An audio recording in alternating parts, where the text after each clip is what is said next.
Hello my dear students, आप सब कैसे हैं। आई होप कि आप लोग स्वस्थ और सुरक्षित होंगे। देख ही रहे हैं कोविड की वजह से क्लासेज क्लोज हो रहे हैं। आज के न्यूज में बताया गया है कि स्कूल कॉलेज इंस्टीट्यूट सब क्लोज रहेंगे। तो आज क्यों नहीं हम घर पे ही सुरक्षित रहें और परमानेंट रेगुलर ऑनलाइन क्लास को फॉलो करें। कंसेप्ट हर बेसिक चीज को बताते चल रहा हूं।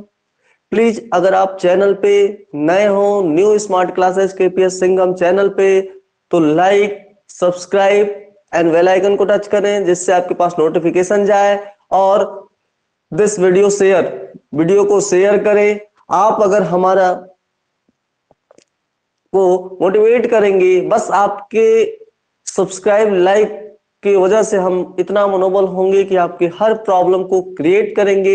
आपसे आशा है, आई होप कि आप लोग चैनल को सब्सक्राइब लाइक एंड शेयर जरूर करेंगे। कल मैंने आपको पढ़ाया था केमिकल काइनेमेटिक्स। आज मैं बायोलॉजी का नेक्स्ट चैप्टर स्टार्ट करने जा रहा हूं। Body fluid and circulation.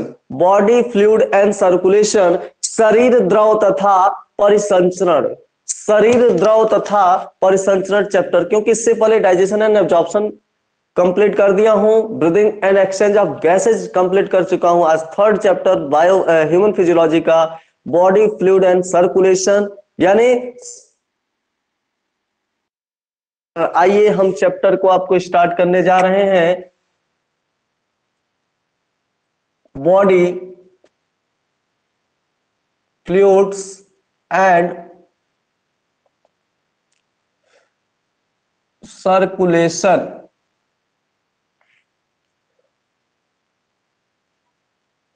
शरीर द्रव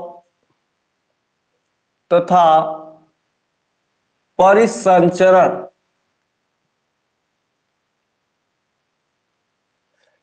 क्या होता है बॉडी फ्लूइड्स एंड सर्कुलेशन? शरीर द्रव एंड परिसंचरण क्या होता है, आइए हम आपको बताने का प्रयास कर रहे हैं।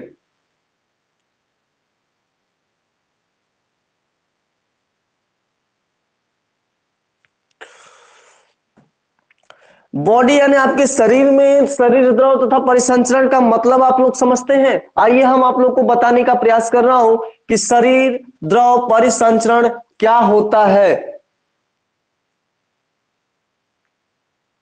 जीवित कोशिकाओं में जो जीवित कोशिकाएं होती हैं, लिविंग माने जीवित होता है। जो जीवित कोशिकाएं होती हैं, आपको पता ही है कि जीवित कोशिकाएं क्या होती हैं, यानी जो आपका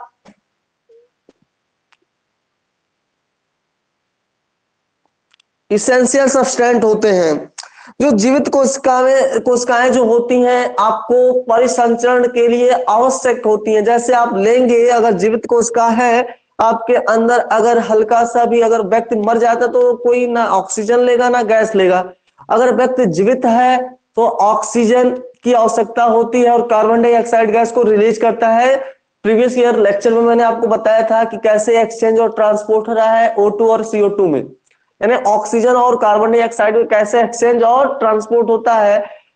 ठीक उसी बात को यहां भी डिस्कशन किया गया है इस चैप्टर में कि जो आपका जीवित कोशिकाओं को ऑक्सीजन, पोषण, अन्य आवश्यकताएं होती हैं और कार्बन डाइऑक्साइड गैस को रिलीज करते हैं। उसी प्रकार जैसे उत्तकों के सुचारू कार्य हेतु अपशिष्ट या हानिकारक पदार्थ जैसे कार्बन डाइऑक्साइड, मैंने बताया ना कि उत्तकों के सुचारू, यानी उत्तक का मतलब होता है टिश्यू के लिए जो सुचारू पदार्थ होते हैं उसके लिए कार्बन डाइऑक्साइड गैस क्या होता है, हानिकारक होता है, यानी वह उसके लिए लाभदायक O2 होता है ऑक्सीजन, और हानिकारक आपका CO2 होता है, वेस्टफुल होता है। तो कैसे वेस्टफुल कार्बन डाइऑक्साइड होता है, आपको पता है कि लगातार विष निष्कासन आवश्यक है, अतः इन पदार्थों के कोशिकाओं तक से चलन हेतु एक प्रभावी क्रियाविधि का होना आवश्यक था। इसी क्रम में आपका बॉडी फ्लूइड के बारे में कुछ बताया गया कि जैसे blood is most commonly used body fluid के लिए हायर ऑर्गेनाइजेशन होता है, जो सिंपल डिफ्यूजन ऑर्गेनाइज जो हमने बताया था प्रीवियस लेक्चर में कि स्पॉन्स और सिलेंट्रेटा में किसके थ्रू क्या स्लाइम किसके थ्रू आपका रेस्पिरेशन होता है। तो ये सब मैंने बताया था कि जो तो में स्पॉन्स में ये सब आपके स्पॉन्स हुए, सिलेंट्रेटा हुए, फिर से आपका प्लेटिहेलमिन्थेस हुआ, ये सब में आपको मैंने बताया था कि कैसे रेस्पिरेशन होता है, कैसे नहीं होता है, किसमें किसके थ्रू होता है। मैंने आपको सब इस प्रीवियस लेक्चर में डिस्कशन कर चुका हूं। तो आज हम आपको बॉडी फ्लूइड एंड सर्कुलेशन, शरीर द्रव एवं परिसंचरण चैप्टर जो है उसको स्टार्ट करने जा रहा हूं। इसमें लिम्फ, लिम्फ का मतलब आपको पता है कि लसिका होता है। लिम्फ वर्ड नाम सुने होंगे आप, लिम्फ नाम सुने होंगे जिसको हम लसिका है। यूपी बोर्ड वाले भी होंगे तो वो ध्यान देंगे। होता है लसिका। लसिका क्या होता है आपको पता होगा कि जो लसिका होती है वह लसिका एक प्रकार का ऐसे शरीर द्रव, लसिका भी कुछ विशिष्ट तत्वों के परिवहन में सहायता करते हैं। एक अन्य शरीर द्रव लसिका, यह भी एक शरीर द्रव के परिसंचरण में, तंत्रिका में यह भी एक इंपॉर्टेंट पार्ट होते हैं जो हेल्प करते हैं। कैसे शरीर द्रव यानी कैसे व्यक्ति जीता है, क्या अंदर वह ले रहा है, कैसे पाचन क्रिया हो रही है, उसमें यह भी लिस्का, लिम्फ जो है, लसिका, वह हेल्प करते हैं। तो जो पहला आपको आता है वह है ब्लड। क्या होता है ब्लड?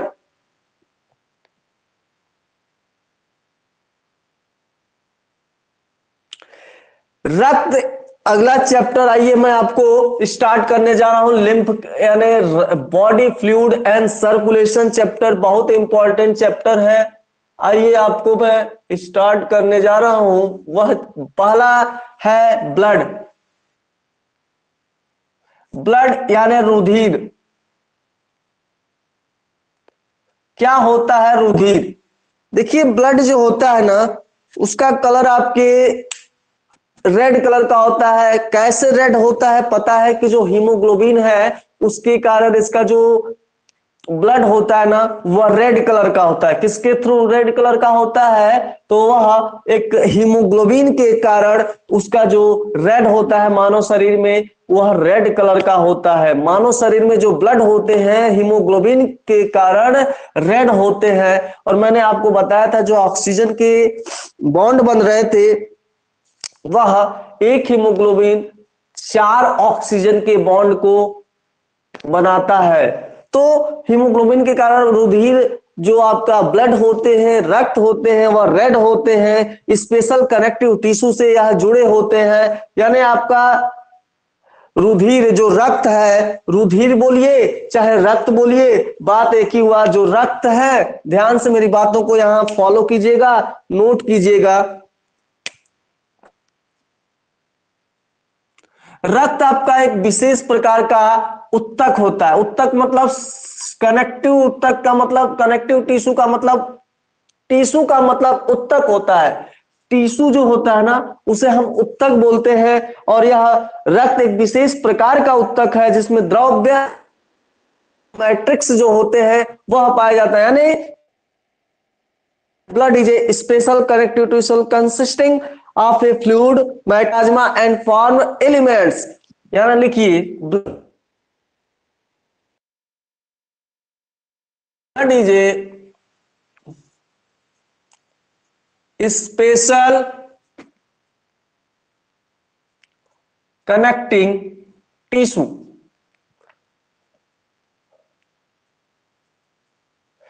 कनेक्टिंग टिश्यू यानी जो आपका ब्लड होता है वह blood is a special connecting tissue, यानी एक विशेष प्रकार का उत्तक होता है। और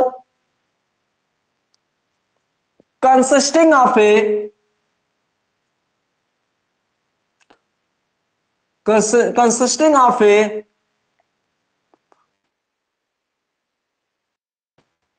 matrix.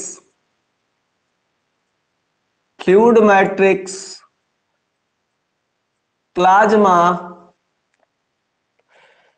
Blood is a special connecting tissue consisting of A fluid matrix, उसके बाद प्लाज्मा, और आप कह सकते हैं फॉर्म एलिमेंट्स, यानी एंड फॉर्म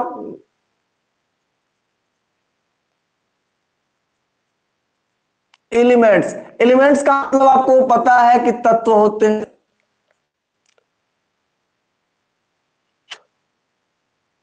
फ्लूइड मैट्रिक्स आपको पता है कि आपका द्रव आभारी, यानी फ्लूइड मैट्रिक्स जो होते हैं वह आपका आधात्री होता है। आधात्री का मतलब समझ रहे हैं, इसका मतलब आधात्री होता है, आधात्री। फ्लूइड का मतलब आधात्री, यानी जो आपका ब्लड होता है ना, वह एक स्पेशल कनेक्टिंग टिश्यू यानी कनेक्टिव टिश्यू होता है, और वह कंसिस्टिंग ऑफ फ्लूइड, उसमें क्या क्या पाया जाता है, तो उसमें फ्लूइड मैट्रिक्स पाए जाते हैं, प्लाज्मा पाए जाते हैं, और ब्लड में ही एलिमेंट्स जो होते हैं उसका फॉर्मेशन हो, अन्य प्रकार के एलिमेंट्सों की फॉर्मेशन होता है। आइए हम आपका अगला जो टॉपिक है वह स्टार्ट करने जा रहा हूं, प्लाज्मा। प्लाज्मा क्या होता है? प्लाज्मा, प्लाज्मा के बारे में आप सुनेंगे, प्लाज्मा को भी हिंदी में ही प्लाज्मा ही बोलते हैं, बाकी कुछ नहीं बोलते हैं। प्लाज्मा के बारे में आप समझ रहे हैं कि मान लीजिए इसमें ब्लड के बारे में बताया, नोट करते चलिएगा कि blood is a special connecting या कनेक्टिव टिश्यू होता है consisting of A fluid matrix, plasma and formed elements, यानी उसमें अन्य प्रकार के बहुत से एलिमेंट्स तत्व के फॉर्मेशन होते हैं। प्लाज्मा का फॉर्मेशन होता है, वह एक विशेष प्रकार के उत्तक होते हैं। तो प्लाज्मा क्या होता है? प्रद्रव्य एक हल्के पीले रंग का गाढ़ा तरल पदार्थ होता है। जो आपका प्लाज्मा है ना, एक हल्के पीले रंग का गाढ़ा पदार्थ होता है, यानी कहने का मतलब मेरा यही है कि आप कह सकते हैं कि plasma is a straw coloured, plasma is a straw coloured, वही बात को लिखना है। इट का मतलब plasma, it is a straw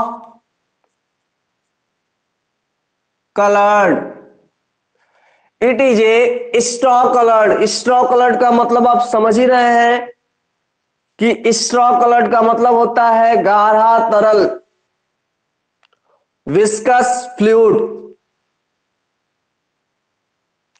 viscous fluid होता है,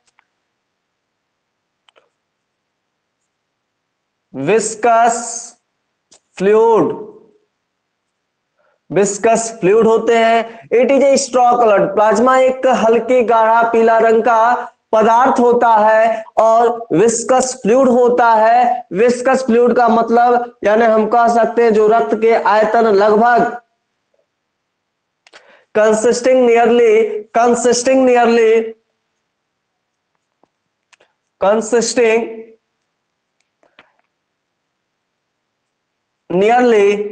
55%,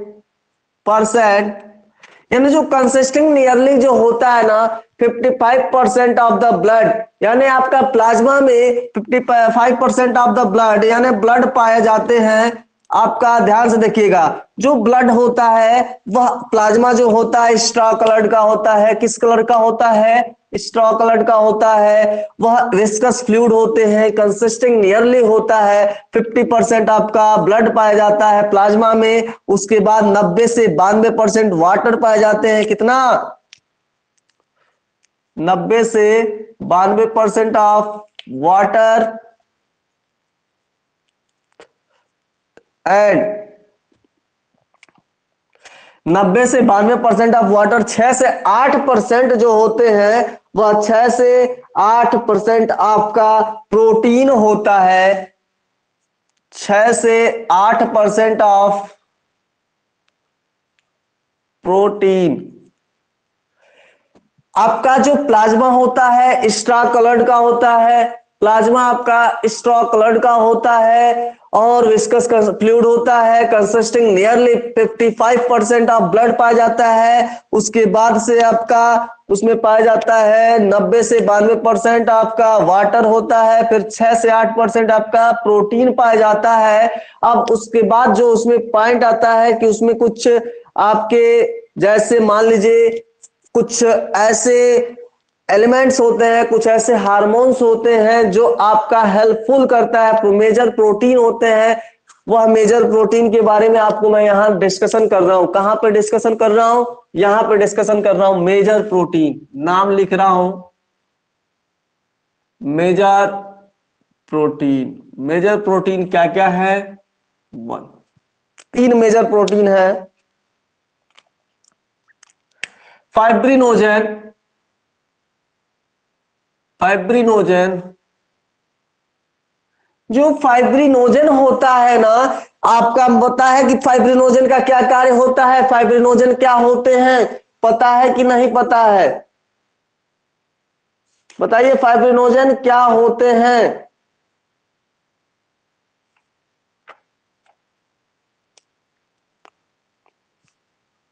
फाइब्रिनोजन होता है, यही नाम हिंदी में भी लिखा जाता है। दूसरा आपका होता है ग्लोबुलिन्स। ग्लोबुलिन्स, ग्लोबुलिन्स है। तीसरा आपका एल्बुलिन्स।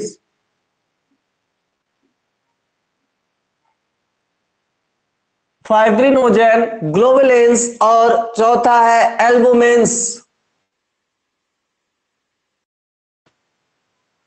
एल्बुमिन्स नहीं है, एल्बुमिन्स है।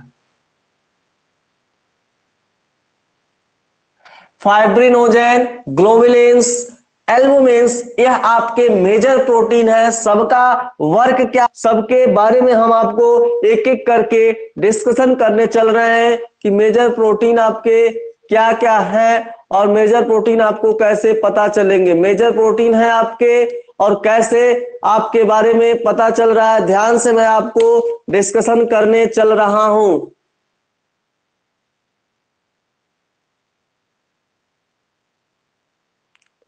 आइए हम मेजर प्रोटीन के बारे में आपको बता रहा हूं। मेजर प्रोटीन करके फाइब्रिनोजन क्या होता है, फाइब्रिनोजन का काम क्या है, क्या वर्क फाइब्रिनोजन करता है? तो आपको पता होगा कि फाइब्रिनोजन जो होता है वह क्लॉटिंग कराता है और या कोएगुलेशन ऑफ ब्लड कराता है। यानी फाइब्रिनोजन नीड, फाइब्रिनोजन आवश्यकता होती है, यह क्लॉटिंग कराता है। यहां ध्यान से मेरी बात को सुनिएगा। पहला पॉइंट है फाइब्रिनोजन। फाइब्रिनोजन जो होता है ना, वह क्या हो सकता है, क्या कराता है? यह क्लॉटिंग।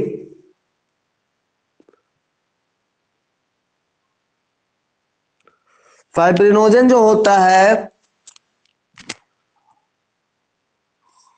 क्लॉटिंग या कोएगुलेशन, कोएगुलेशन कराता है। कौन कराता है क्लॉटिंग या कोएगुलेशन? तो फाइब्रिनोजन होता है, वह कोएगुलेशन या क्लॉटिंग कराता है। ग्लोबुलिन्स जो होते हैं primary are involve in defence mechanism होते हैं ऑफ द बॉडी में। जो ग्लोबुलिन्स होता है डिफेंस मैकेनिज्म पाए जाते हैं। अगला जो ध्यान से देखिए, यह क्वेश्चन पूछा गया है नीट एग्जाम में, बोर्ड एग्जाम में भी। दूसरा जो आपका ग्लोबुलिन्स है, ग्लोबुलिन्स जो है वह ग्लोबुलिन्स का कार्य देख लीजिए। यह क्या कराता है बॉडी में? Defence mechanism of body, defence mechanism of body globulins कराता है। और आपका एल्बुमिन्स क्या कराता है? ध्यान से देखिएगा, एल्बुमिन्स यानी जो आपका फाइब्रिनोजन है वह क्लॉटिंग या कोएगुलेशन कराता है बॉडी में, और globulins defence mechanism of body को डिफेंस करता है, एक तरह से इन्वॉल्व होता है। और उसके बाद जो आपका एल्बुमिन्स है हेल्प करता है ऑस्मोटिक, किसमें? ऑस्मोटिक बैलेंस में यह हेल्प करता है। जो यह होता है it is help of, it is help of osmotic balance.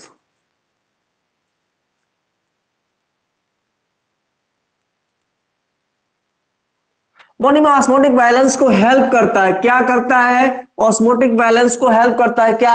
एल्बुमिन्स, fibrinogen आपका क्लॉटिंग और कोएगुलेशन कराता है, ग्लोबुलिन्स आपका डिफेंस मैकेनिज्म ऑफ बॉडी को नियरली करता है, इन्वॉल्व होते हैं, और एल्बुमिन्स जो होते हैं it is help of osmotic balance of the body में, ऑस्मोटिक बैलेंस को हेल्प करता है, ऑस्मोटिक बैलेंस में हेल्प करता है। आई होप कि आप लोग को इतना समझ में आ गया होगा। फिर मैं आगे बढ़ता हूं, नोट करते चलिएगा सब पॉइंट।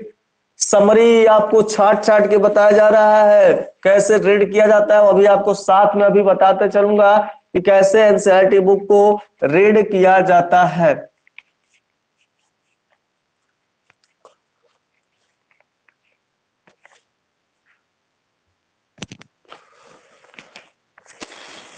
आप इसके बाद आप पढ़ेंगे कि क्या इसके बाद कैसे क्या समझना चाहिए, क्या नहीं समझना चाहिए। आइए हम आपको बताने का प्रयास कर रहा हूं।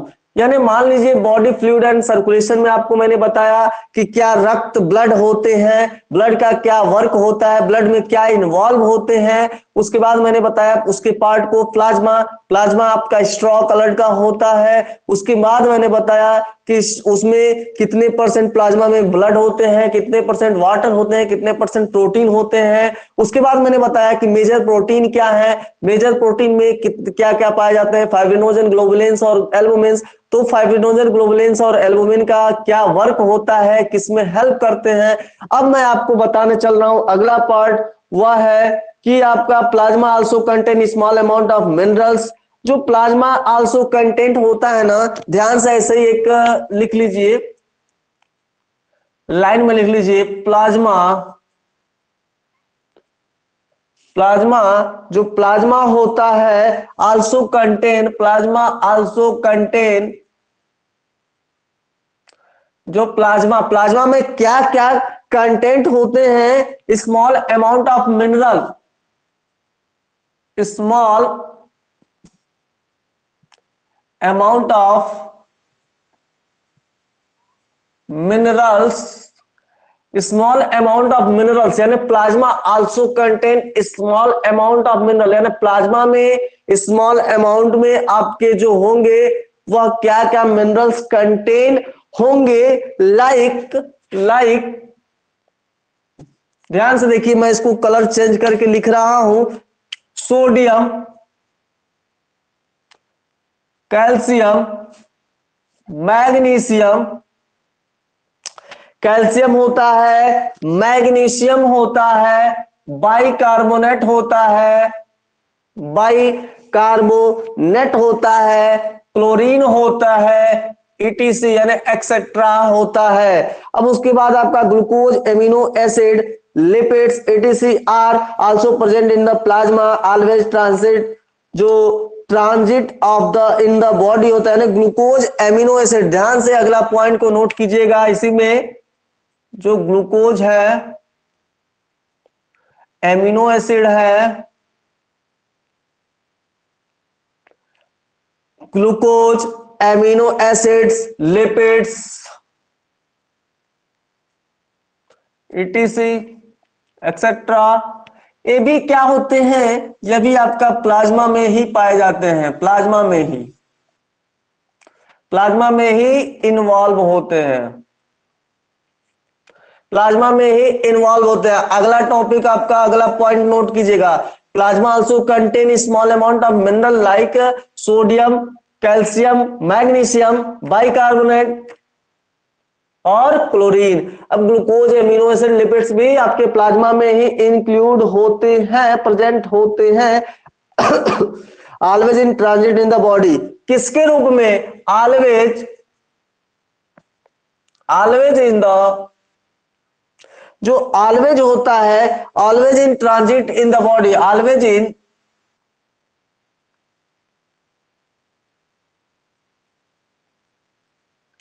Transit in the body.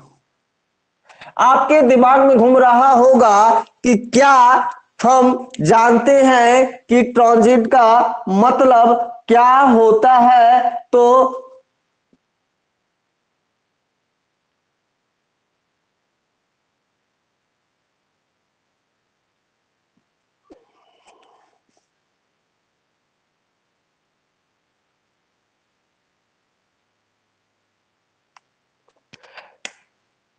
Transit का मतलब आप होंगे ट्रांजिशन, यानी जो केमिस्ट्री में आप पढ़ेंगे 3D ट्रांजिशन, ट्रांजिशन एलिमेंट्स या संक्रमण होता है।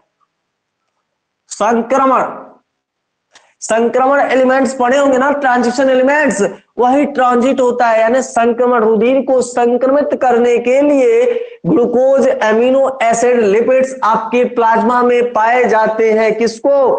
रुधिर को, यानी जो रक्त है, शरीर में संक्रमण की अवस्था में होने के कारण, शरीर में संक्रमण की अवस्था होने के कारण, यानी शरीर में संक्रमण की अवस्था पाए जाने के कारण ग्लूकोज, एमिनो एसिड और लिपिड्स इत्यादि पाए जाते हैं प्लाज्मा में। आगे नोट कीजिएगा कि जो आपका क्लॉटिंग होता है, क्लॉटिंग का मतलब क्या होता है?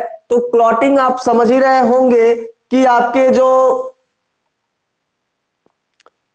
रुधिर का जो थक्का बनाने अथवा स्कंदन के अनेक कारक प्रद्रव्य के साथ निष्क्रिय दशा में रहते हैं, बिना थक्का स्कंदन का प्लाज्मा को सीरम कहते हैं। यानी आपको इसमें एक पॉइंट मिलेगा कि without the clotting factor is called serum.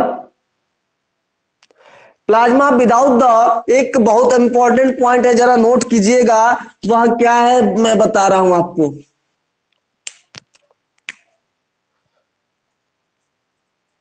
Plasma without the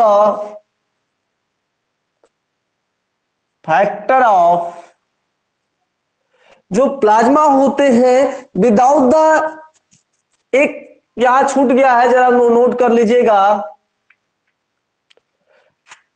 without the clotting factor of, जो क्लॉटिंग फैक्टर होता है, क्लॉटिंग फैक्टर इज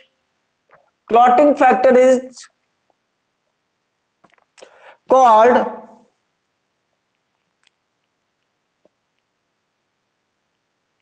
सीरम। जो आपका plasma without the clotting factor,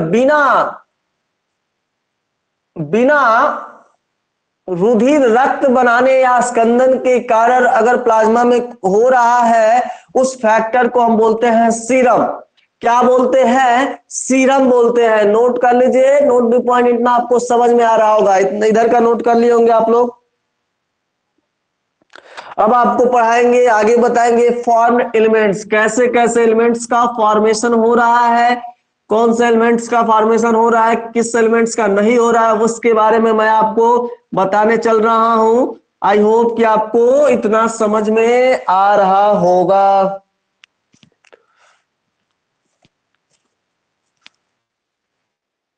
ये मैं आपको फॉर्म एलिमेंट्स के बारे में बताता हूं।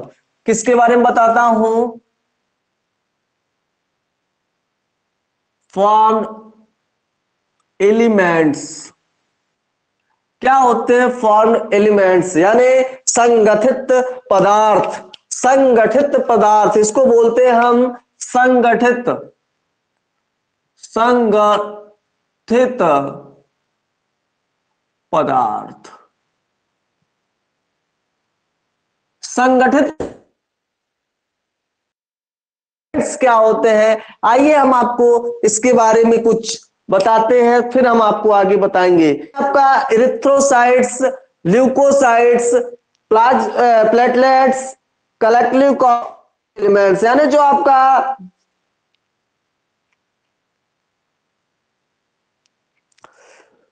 जो आपको पता होगा कुछ कि जो इरिथ्रोसाइट्स,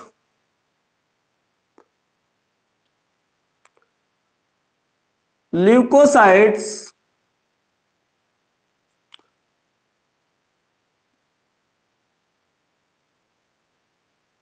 प्लेटलेट्स होते हैं, इससे ही हम बोलते हैं, या किसके किसके पार्ट होते हैं, यही पार्ट आपके फॉर्म एलिमेंट्स के होते हैं। क्या क्या होते हैं? इरिथ्रोसाइट्स, जो इरिथ्रोसाइट्स है, ल्यूकोसाइट्स हैं, प्लेटलेट्स हैं, यही आपके कलेक्टिवली कॉल्ड फॉर्म, इसे ही हम बोलते हैं फॉर्म्ड एलिमेंट्स बोलते हैं। अब आपका इरिथ्रोसाइट्स क्या होता है? अगला पॉइंट जो आता है आपका, ध्यान से मेरी बातों को सुनिएगा, इरिथ्रोसाइट्स के बारे में बताने चल रहा हूं। पहला, इरिथ्रो क्या होता है? इरिथ्रोसाइट्स, यानी इरिथ्रोसाइट्स का मतलब होता है रक्ताणु। क्या होता है इसका मतलब? इसका मतलब होता है रक्ताणु।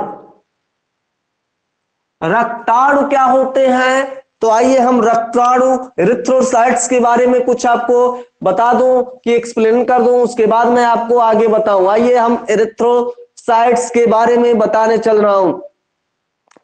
या इसे ही हम बोलते हैं, या इसे ही हम बोल देते हैं, आपको पता ही है कि आरबीसी, लाल रुधिर कणिकाएं, लाल रुधिर कणिकाएं भी इरिथ्रोसाइट्स को हम बोलते हैं। और इसमें अन्य सभी की कोशिकाएं, अन्य सभी कोशिकाओं से संख्या में अधिक होती हैं। एक स्वस्थ मनुष्य में यह कणिकाएं लगभग 50 से 50 लाख प्रति घन मिमी यानी मिलीमीटर रक्त पाए जाते हैं, मिलियन प्रति घन यानी 5 से रक्त, यानी स्वस्थ मनुष्य में यह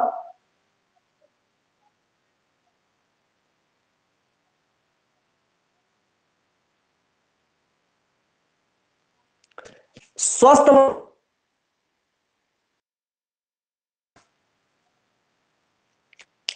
ध्यान से मेरी बातों को सुनिएगा,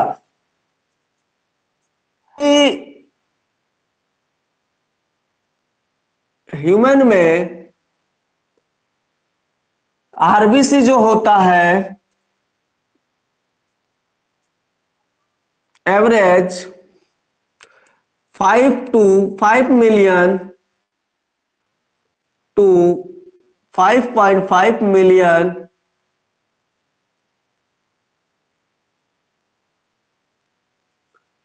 5 मिलियन टू 5.5 मिलियन आपका हेल्दी ह्यूमन में एवरेज पाया जाता है। यानी एवरेज कहने का मतलब जो आपका हो जाएगा,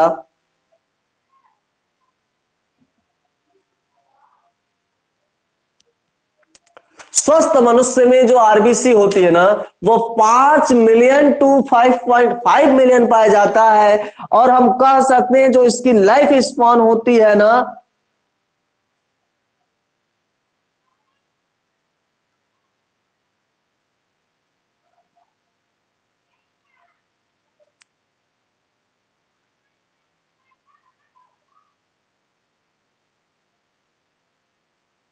जो एडल्ट में जो होता है ना, वह आपका हम कह सकते हैं कि रेड बोन मैरो पाया जाता है आरबीसी में। ध्यान से मेरी बातों को सुनने का प्रयास कीजिएगा।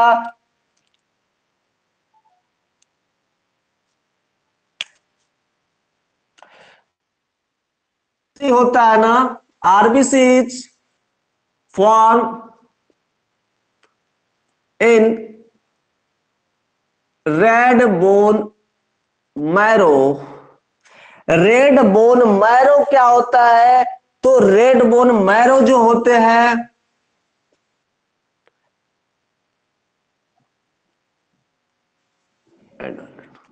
यानी आरबीसी फॉर्म करता है रेड बोन मैरो को किसमें? एडल्ट में, एडल्ट ह्यूमन में, यानी एक स्वस्थ मनुष्य में आरबीसी रेड बोन मैरो पाया जाता है। और RBC are devoid of nucleus in most of the mammals and are biconcave in shape. Devoid होता है, डिवाइड का मतलब जो आप समझते हैं कि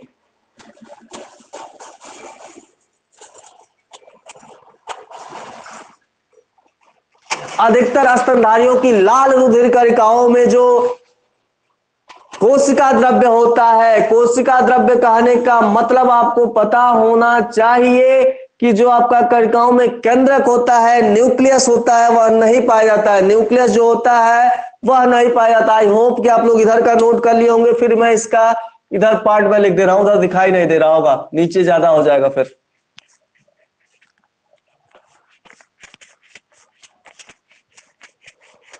आइए मैं आगे बताता हूं कि क्या आपका आरबीसी में क्या केंद्रक पाए जाते हैं कि नहीं पाए जाते हैं। तो आइए मैं आपको आरबीसी आर डिवाइड लिखिए, आरबीसी आर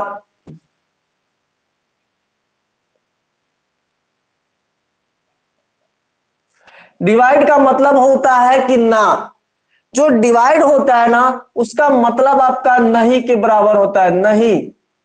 डिवाइड का मतलब होता है नहीं। RBC are divide of nucleus, divide of nucleus, nucleus divide of nucleus is, जो न्यूक्लियस होते हैं ना, क्या कुछ स्तनधारियों में लाल रुधिर कणिका, कुछ स्तनधारी लाल रुधिर कणिकाओं में जो केंद्रक होता है वह नहीं पाया जाता है, प्रेजेंट नहीं होता है। तो हम कह सकते हैं कि RBC are devoid of nucleus in most of the mammals, nucleus in most of the mammals,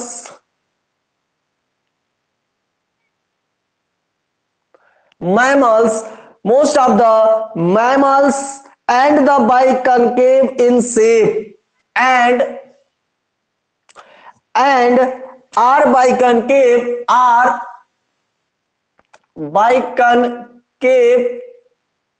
is shape। Shape का मतलब होता है कि उसका आकार बाइकनकेव इन शेप होता है, तो इसका शेप बनता है, यानी RBC are divide of nucleus is most of the mammals and are biconcave in shape. स्तनधारी कुछ जो स्तनधारी होते हैं, यानी कह सकते हैं कि हम अधिकतर स्तनधारियों की लाल रुधिर कणिकाओं में केंद्रक नहीं मिलते हैं। अधिकतर स्तनधारी लाल रुधिर कणिकाओं में केंद्रक जो होते हैं वह अधिकतर स्तनधारियों की लाल रुधिर कणिकाओं में केंद्रक नहीं पाया जाता है। हिंदी में इसे हम कह सकते हैं कि अधिकतर, डिवाइड का मतलब होता है नहीं, अधिकतर स्तनधारियों की लाल रुधिर कणिकाओं में केंद्रक नहीं पाए जाते हैं। और यह भी कह सकते हैं कि इनकी आकृति जो होती है उभयावतल होती है, उभयावतल, यानी जो बाइकनकेव होता है ना उसे हम बोलते हैं उभयावतल, उभयावतल बोलते हैं, बाइकनकेव शेप होती है। यानी अधिकतर स्तनधारियों की लाल रुधिर कणिकाओं में केंद्रक नहीं मिलते हैं और जो इनकी आकार शेप होती है वह उभयावतल होती है। आगे आइए, आगे मैं आपको इसकी लाइट बताऊंगा। रेड कलर का होता है आयरन कंटेनिंग कॉम्प्लेक्स प्रोटीन, जिसे हीमोग्लोबिन बोलते हैं। मैंने बोला था ना आपसे कि जो रेड कलर होते हैं ना, रेड कलर होते हैं ना, वह किसके कारण होते हैं? हीमोग्लोबिन के कारण होते हैं ना। जो रेड कलर होते हैं हीमोग्लोबिन के कारण होती है। इसमें आयरन जो होती है ना, ध्यान से देखिएगा, इसमें जो आपको मैंने पता है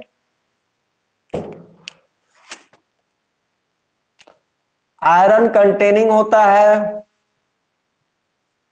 आयरन कंटेनिंग मतलब उसे हम लौह युक्त भी बोलते हैं, यानी लौह युक्त होता है।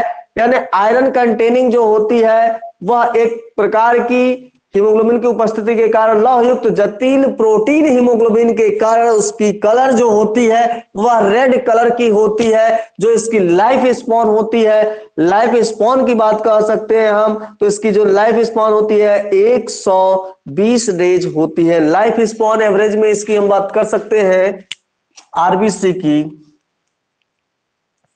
आरबीसी की लाइफ स्पॉन, जो लाइफ स्पॉन होती है एवरेज में 120 डेज होती है। कितनी होती है? 120 डेज होती है लाइफ स्पॉन। अब इसमें हम कह सकते हैं कि जो आपका एक स्वस्थ मनुष्य में प्रति 100 मिलीलीटर रक्त में लगभग 12 से 16 ग्राम हीमोग्लोबिन पाया जाता है। यानी एक स्वस्थ मनुष्य में, एक हेल्दी इंडिविजुअल में कहा जा सकता है कि एक इंडिविजुअल दिखाई दे रहा है ना, हेल्दी हेल्दी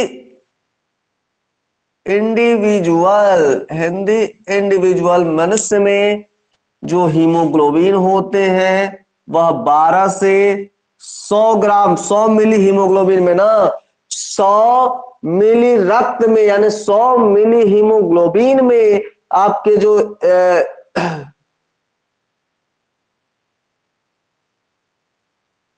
100 मिली रक्त में कितने ग्राम हीमोग्लोबिन पाए जाते हैं? तो एक इंडिविजुअल में 100 मिली आरबीसी में रक्त में 12 से 16 ग्राम हीमोग्लोबिन पाए जाते हैं। एक स्वस्थ मनुष्य में 100 मिली रक्त यानी 100 मिली रक्त में 12 से 16 ग्राम हीमोग्लोबिन आपके प्रेजेंट होते हैं, किसमें? आरबीसी में। और इसकी लाइफ स्पॉन होती है 120 डेज। और यह रेड कलर का किसके कारण रेड होता है? मैंने शुरू में ही बताया था कि हीमोग्लोबिन के कारण। आयरन कंटेनिंग होता है, लौह युक्त प्रोटीन होते हैं।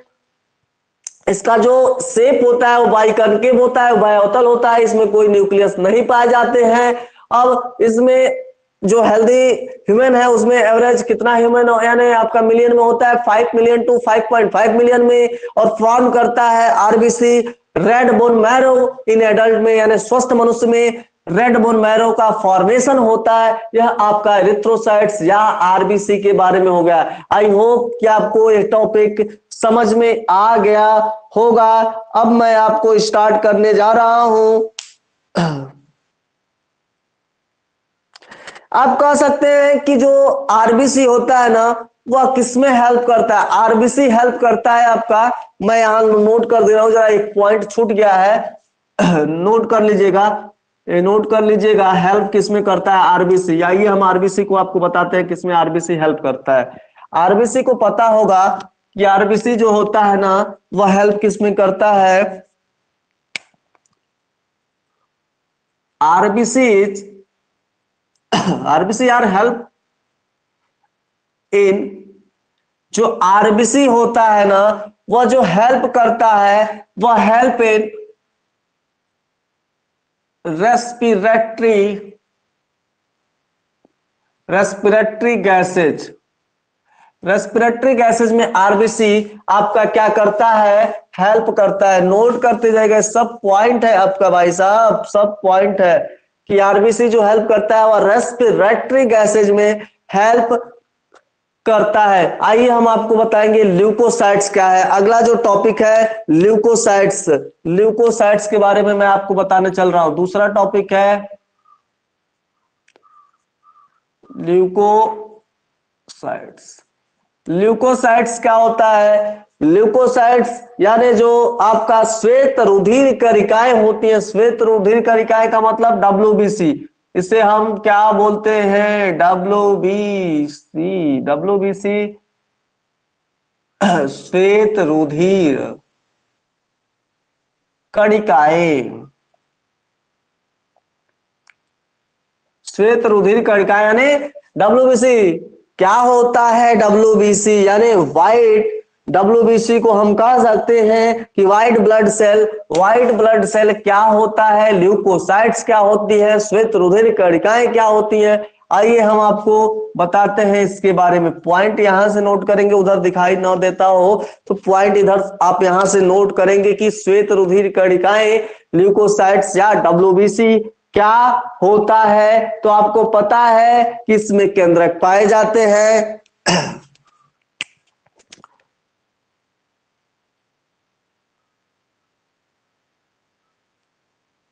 WBC are present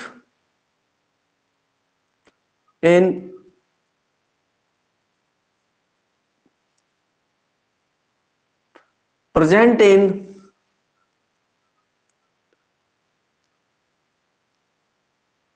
जो प्रेजेंट इन होता है ना वह न्यूक्लियस, यानी जो WBC होता है उसमें आपका जो न्यूक्लियस होता है वह न्यूक्लियस आपका पाया जाता है। न्यूक्लियस जो होता है वह प्रेजेंट होता है किसमें? WBC में। आरबीसी में न्यूक्लियस प्रेजेंट नहीं होता है। अब मैं कह सकता हूं कि इनकी जो संख्या होती है वह बहुत कम होती है डब्ल्यूबीसी की तुलना में। कितना होती है? 6,000 से 8,000 पर मिलियन पर मिलियन होता है। कितना? 6,000 से 8,000 पर मिलियन होता है। यानी आरबीसी से इसकी जो संख्या होती है ना वो बहुत ही कम होती है। नोट करते जाएगा हर पॉइंट को।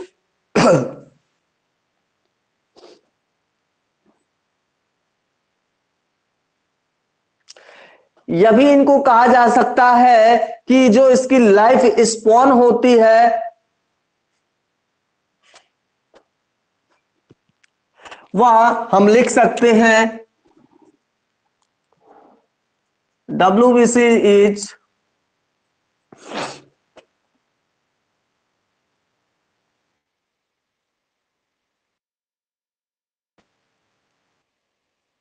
Short lived,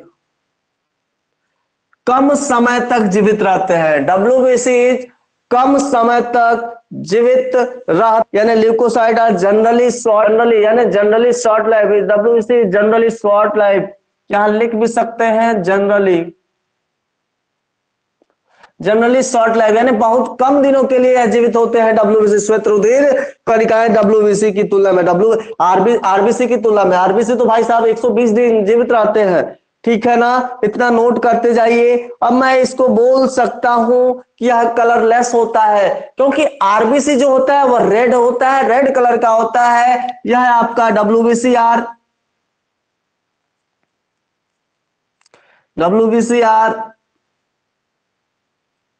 is colourless. WBC is colourless, ये कलरलेस होता है, कोई इसका रंग नहीं होता है, कोई इसमें कोई भी कलर नहीं पाए जाते हैं। WBC में होता है, WBC में प्रेजेंट न्यूक्लियस प्रेजेंट होती है, और इसमें जो ऊपर जो आपका घन होता है वह 6,000 से 8,000 यानी आरबीसी की तुलना में बहुत कम होते हैं। इसमें टू मेन कैटेगरी होते हैं। आइए मैं यहां पे आपको बताता हूं कि टू मेन कैटेगरी क्या होता है WBC में। इसमें दो पार्ट्स पाए जाते हैं। WBC दो टाइप्स के होते हैं। आइए मैं बताता हूं दो टाइप्स के क्या क्या होते हैं WBC, और फिर आपको समझाएंगे कि उसके अंतर्गत क्या क्या आते हैं। फिर आपको समझ में पूरा का पूरा आ जाएगा। पूरा समझाने का प्रयास कर रहा हूं, पूरा का पूरा आएगा। ध्यान चार्ट को बनाइएगा। हट जाएगा ना? आई होप कि आप अभी नोट कर ले होंगे, क्योंकि लंबा चार्ट है इसलिए मैं आपको बताने का प्रयास कर रहा हूं। चार्ट बहुत ही अच्छे से बताएंगे, समझाएंगे।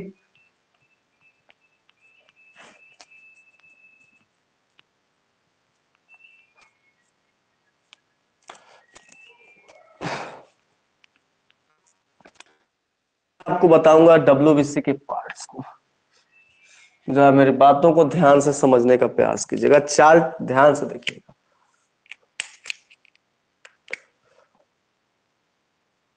WBC का मतलब समझ है ना? श्वेत रुधिर कणिकाएं।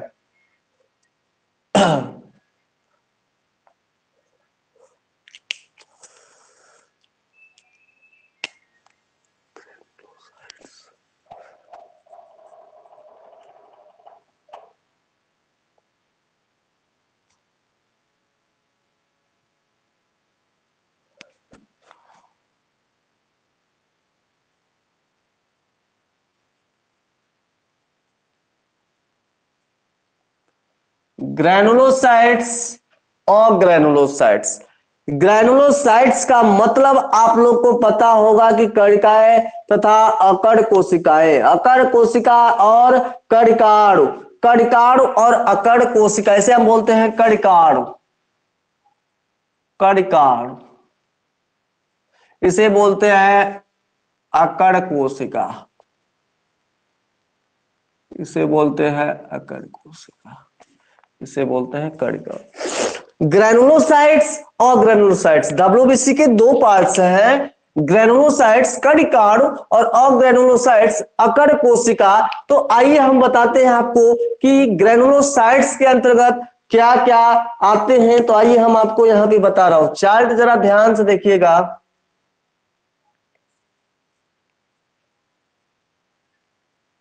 दिखाई दे रहा है यहां तक? जरा देख लूं। दिखाई नहीं दे रहा है, ठीक है, दिखाई नहीं दे रहा है तो जरा मैं आपको बताने का प्रयास कर रहा हूं। दिखाई देगा, दिखाई दिखाई देगा लेकिन दिखाई नहीं दे रहा है। आइए हम आपको बताते हैं दिखाई क्यों नहीं दे रहा है। यहां बनाता हूं।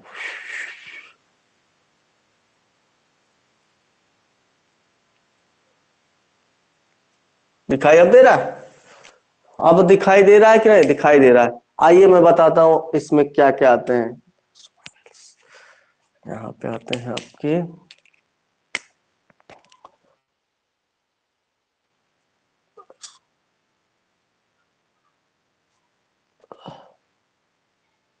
वैसोफिल्स। वैसोफिल्स दिखाई दे रहा है कि नहीं दे रहा है? जरा देख लेते जाइएगा, नीचे है इसलिए बार बार देखना पड़ रहा है।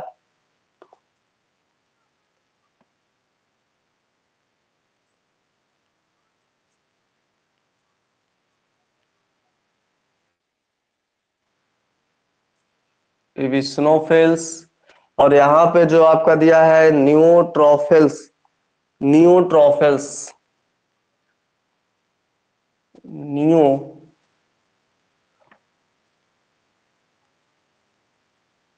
ट्रोफिल्स, वैसोफिल्स, इविस्नोफिल्स, न्यूट्रोफिल्स। अब इसका हिंदी आप लोग को पता होगा कि वैसोफिल्स को हम क्या बोलते हैं और उसको क्या बोलते हैं। तो आइए हम आपको बताते हैं कि वैसोफिल्स को क्या बोलते हैं, विस्नोफिल्स को क्या बोलते हैं। एक ही बोलते हैं, लिम्फोसाइट्स, मोनोसाइट्स कणिकाएं। वैसोफिल संख्या में सबसे कम, यानी हम आपकी बात, इतना 3 पॉइंट हो गया। अब आइए मैं इसके बारे में बता रहा हूं, वैसोफिल्स, विस्नोफिल्स और न्यूसोफिल्स। दिखाई दे रहा है कि नहीं नीचे?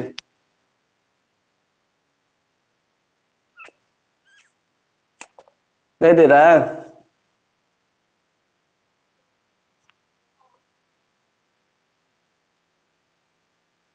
पहले पार्ट लिख लीजिए क्या क्या नाम होता है, उसके बाद हम एक एक को बताऊंगा, ठीक है। समझाने का प्रयास कर रहा हूं लेकिन यहाँ पे नहीं हट रहा है, तो ध्यान से। इसके 2 पार्ट,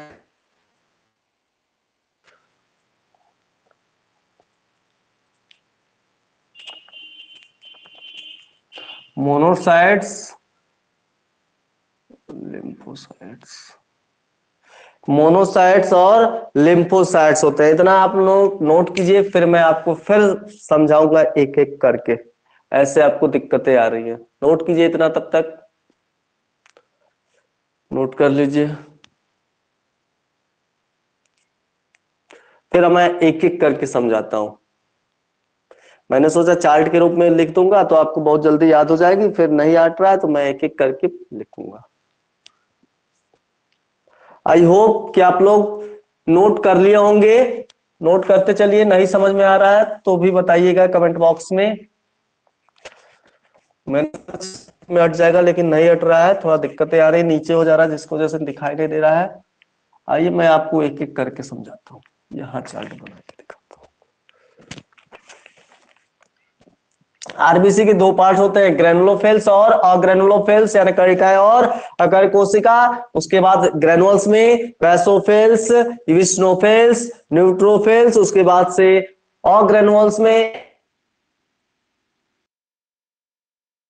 और लिम्फोसाइट्स। अब आपको बताता हूं मैं यहाँ पे कि जो वैसोफिल्स होते हैं, ग्रेनुलो का बता रहा हूं, किसका मैं बता रहा हूं?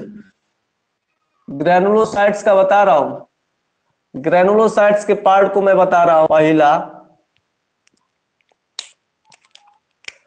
वैसोफिल,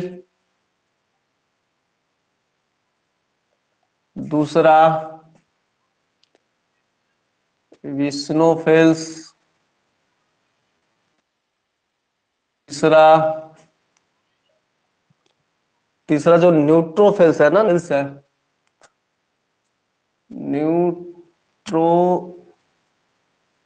न्यूट्रोफिल्स, सबके बारे में मैं बता रहा हूं, ध्यान से मेरी बातों को सुनिएगा। इसमें जो आपका लोब होता है ना, वह कितना पाया जाता है, इसमें जो होता है 0.5 से 1% आपका होता है। क्या होता है 0.1 से 0.5%? तो ये आपका बेसोफिल संख्या में होता है। इसकी जो नंबर होती है ना 0.5 से 1% होती है। इविस्नोफिल 2 से 3% होता है। और इसके कलर से क्यों लिख रहा हूं, ऐसे लिखो ना फिर समझ में आएगा। पॉइंट है, नोट करते चलिएगा। बेसोफिल में जो नंबर होते हैं सबसे कम होते हैं 0.5 से 1% तक। विष्णोफिल में नंबर होते हैं वह 2 से 3% होते हैं। न्यूट्रोफिल्स में जो होते हैं वह आपके 60 से 65% होते हैं। कितने होते हैं? 60 से 65% होते हैं। 60 से 65% होते हैं। जरा नोट कर लीजिएगा कि कितने होते हैं। तो आइए 60 से 65% होते हैं। ठीक, अब बात करते हैं दूसरे पॉइंट में कि वैसोफिल्स में क्या क्या प्रेजेंट होते हैं। तो इसमें 2 लोब्स होते हैं, इसमें 2 लोब्स होते हैं, इसमें भी 2 लोब्स होते हैं, इसमें 3 से 4 लोब्स होते हैं। इसमें कितने लोब्स होते हैं? 3 से 4 लोब्स होते हैं।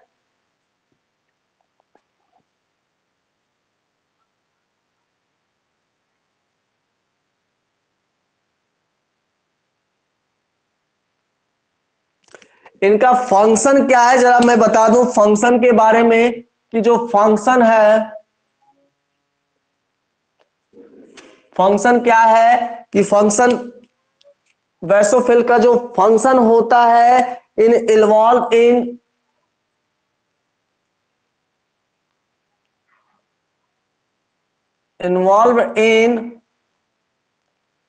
यानी जो वैसोफिल्स में क्या फंक्शन है, in involve in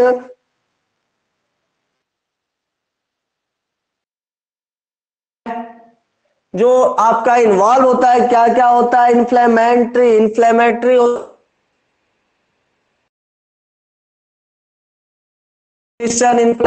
respiration reaction होता है, वह इसमें इन्वॉल्व होता है। उसके बाद और इसमें क्या इन्वॉल्व होता है, नोट करते जाएगा। फंक्शन है, सबका फंक्शन है।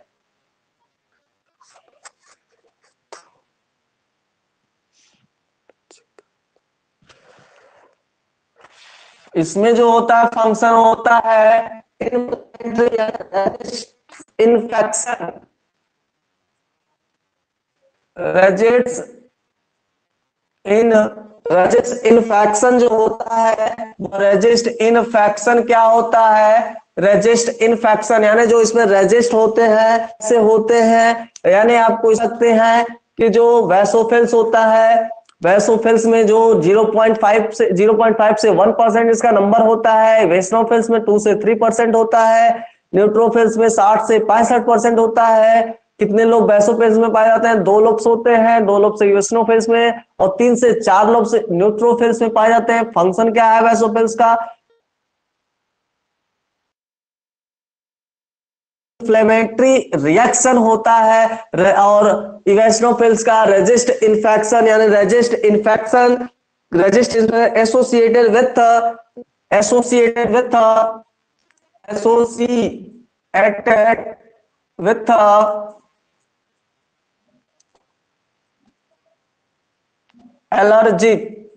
Allergic reaction, allergic reaction, resist infection associated with allergic reaction.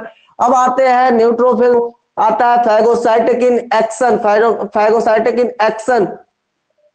इसमें जो होता है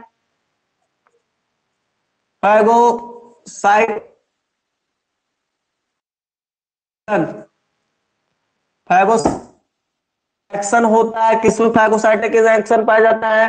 तो न्यूट्रोफिल्स में पाए जाते हैं। किडनी सेप्ड होता है न्यूक्लियस का, किडनी सेप्ड न्यूक्लियस होते हैं, इसमें पाए जाते हैं किडनी सेप्ड न्यूक्लियस होते हैं, यानी वैसोफिल्स। तो फंक्शन जो होता है in involve in inflammatory reaction, resist infection associated with allergic reaction basophils का। फैगोसाइटिक इन एक्शन जो होता है न्यूट्रोफिल्स का। अब आता है ऑर्गेनुलोसाइट्स। जरा एक बात याद करेंगे हमारी बात को समझने का, जो आपका यहां हो गया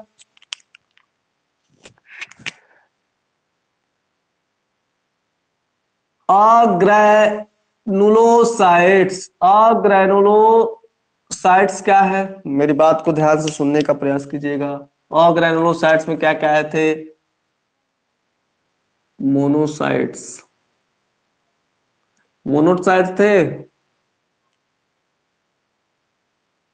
लिम्फो, मोनोसाइट्स और लिम्फोसाइट्स से क्या थे, मोनोसाइट्स और लिम्फोसाइट्स थे। अब यहां नंबर की बात करें, कितना नंबर पाए जाते हैं, तो इसमें आपका नंबर होता है 6 से 8%, और जो इसमें नंबर आपका पाया जाता है वह 20 से 25%। वैसोफिल्स में आपका 0.5 से 1% 2 लोब्स होते हैं। इवेस्नोफिल्स में 2 से 3% 2 लोब्स होते हैं। न्यूट्रोफिल्स में 60 से 65% 3 से 4 लोब्स होते हैं। मोनोसाइट्स में 6 से 8%, लिम्फोसाइट में 20 से 25% होते हैं। अब हम आपको बता सकते हैं कि इन्वॉल्व होता है, इसमें इन्वॉल्व होता है, यह इन्वॉल्व होता है, और इसका जो है इसका भी यही होगा, यानी इस दोनों का कह सकते हैं फैगोसाइटिक इन फैगोसाइटिक इन, यानी इस दोनों का सेम होता है, न्यूट्रोफिल्स एंड मोनोसाइट्स का। रिलीज क्या क्या रिलीज कर रहा है, आइए मैं आपको रिलीज के बारे में बता रहा हूं कि रिलीज क्या करता है।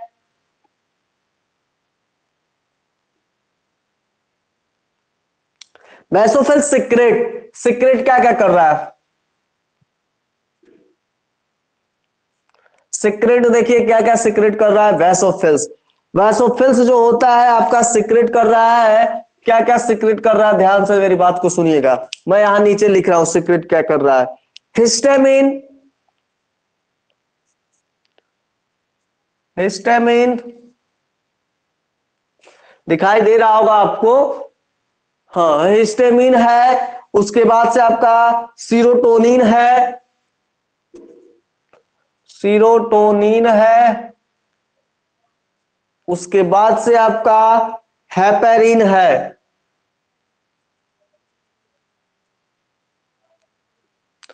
तीन चीज आपका रिलीज करता है, सिक्रेट करता है, हिस्टामिन, सीरोटोनिन, हेपेरिन, और जो वैसो कंट्रैक्टर होता है एंटिकोसाइलेट होता है, कैमन सोबल सेप्ट आरबीसी न्यूक्लिएटेड होता है ना सीरोटोनिन। वैसो कंट्रैक्टर होते हैं जो आपके सीरोटोनिन है, वैसो कंस्ट्रैक्टलेट होते हैं आपका एंटिकोसाइलेट।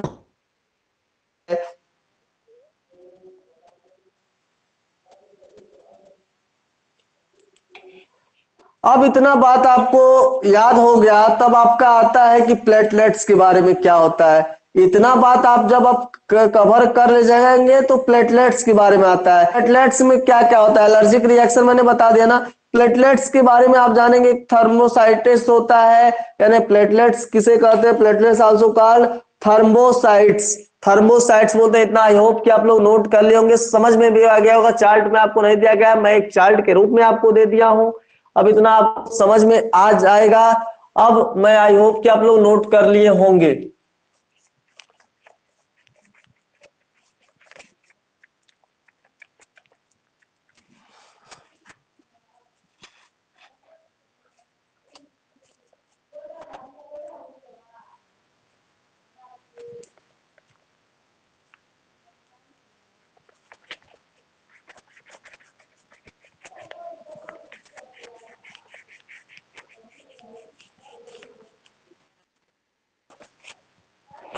आज का लास्ट टॉपिक है प्लेटलेट्स।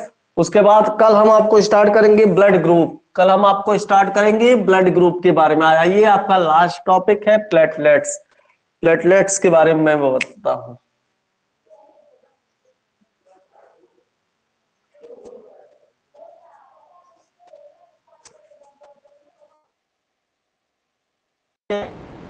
है प्लेटलेट्स के बारे में मैं आपको बताऊंगा। प्लेटलेट्स को आल्सो कॉल्ड हम बोलते हैं थ्रोम्बोसाइट्स। प्लेटलेट्स को हम बोलते हैं आल्सो कॉल्ड थ्रोम्बोसाइट्स। क्या बोलते हैं प्लेटलेट्स को? आल्सो कॉल्ड, आल्सो कॉल्ड इसको बोलते हैं थ्रोम्बोसाइट्स। थ्रोम्बोसाइट्स को बोलते हैं। और हम स्प्लीन के शब्द में बोलते हैं कि आपको मैं कह सकता हूं कि ओरिजिनेटेड फॉर्म इन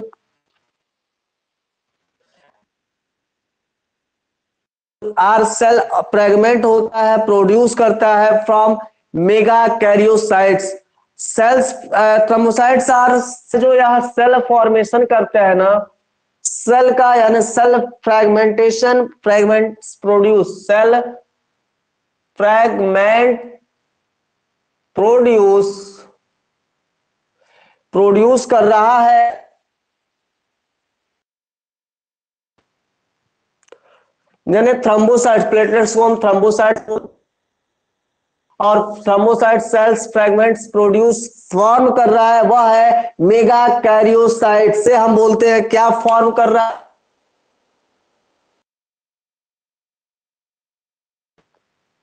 मेगा कैरियोसाइट्स। मेगा कैरियोसाइट्स बोलते हैं जो सेल फ्रैगमेंट प्रोड्यूस कर रहा है, उसे हम मेगा कैरियोसाइट्स बोलते हैं। प्लेटलेट्स को हम थ्रोम्बोसाइट्स बोलते हैं। अब बात आती है, एक बात छूट गया, जरा नोट कर लीजिएगा।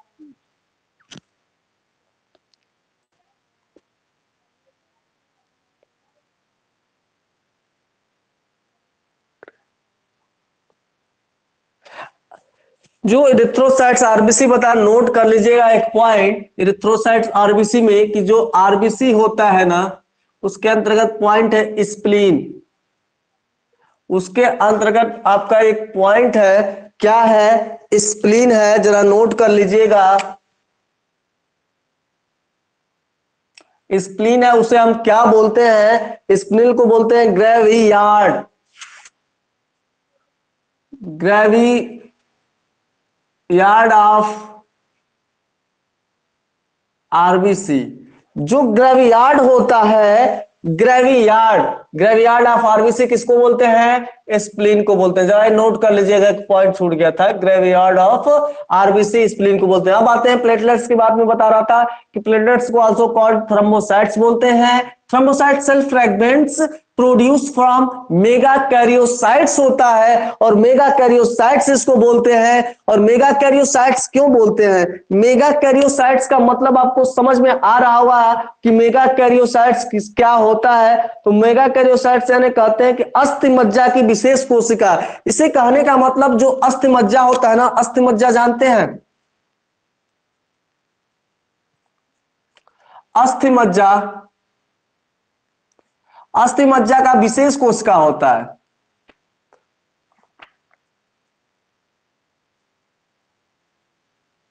जो अस्थि मज्जा होता है ना, उस विशेष कोशिका होता है कि टुकड़ों में विखंडन से बनती है, तो वह आपका मैग्योसाइट्स यानी थ्रोम्बोसाइट्स बनते हैं। अस्थि मज्जा का विशेष कोशिका मेगा कैरियोसाइट्स होता है। उसके बाद आगे बात आती है कि प्लेटलेट्स कई प्रकार के पदार्थ से स्रावित करते हैं, और इनका जो मात्रा, कितने प्लेटलेट्स ह्यूमन बॉडी में पाए जाते हैं, तो आपको पता है कि 1.5 लाख, 3.5 लाख, वह आपके ब्लड नॉर्मली कंटेन होते हैं। यानी blood normally contain, blood normally contain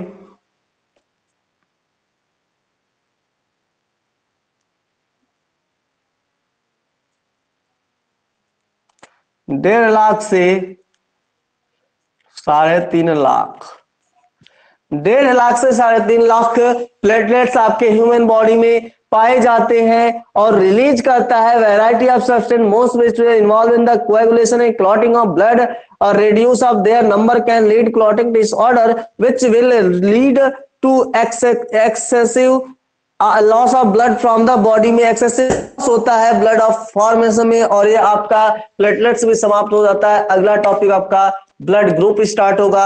आपको आई सपोज दैट कि आपको इतना जितना आज मैंने बताया कि क्या बॉडी फ्लूइड एंड सर्कुलेशन में शरीर द्रव और परिसंचरण क्या होता है, मैं उसमें बताया कि प्रीवियस ईयर लेक्चर में कि O2 और CO2 का एक्सचेंज कैसे हो रहा है, ट्रांसपोर्ट कैसे हो रहा है और लिम्फ का क्या कार्य होता है, क्या काम वर्क होता है बॉडी में। उसके बाद मैंने बताया प्लाज्मा, उसके जो आपके एलिमेंट्स हैं उसमें आपका प्लाज्मा भी है। प्लाज्मा ब्लड बताया, ब्लड क्या होते हैं, ब्लड के पार्ट जो प्लाज्मा है, प्लाज्मा के बारे में बताया कि प्लाज्मा में कितने परसेंट वाटर, कितने परसेंट ब्लड, कितने परसेंट प्रोटीन और मेजर प्रोटीन के बारे में बताया कि फाइब्रिनोजेन, ग्लोबुलिन्स, एल्बुमिन्स क्या होते हैं, उनका क्या कार्य होता है, वर्क होता है, किसे हम सीरम बोलते हैं। उसके बाद मैंने आपको बताया इरिथ्रोसाइट्स जो फॉर्म एलिमेंट्स हैं